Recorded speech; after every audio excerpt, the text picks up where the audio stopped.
పట్టుదలతో చేస్తే సమరం తప్పకుండా నీదే, విజయం కష్టపడితే రాదా ఫలితం పదరా సోదరా.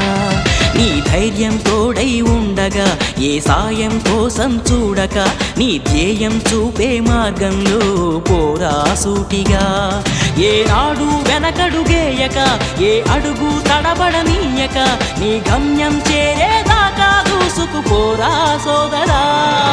పట్టుదలతో చేస్తే సమరం తప్పకుండా నీదే, విజయం కష్టపడితే రాదా ఫలితం పదరా సోదరా.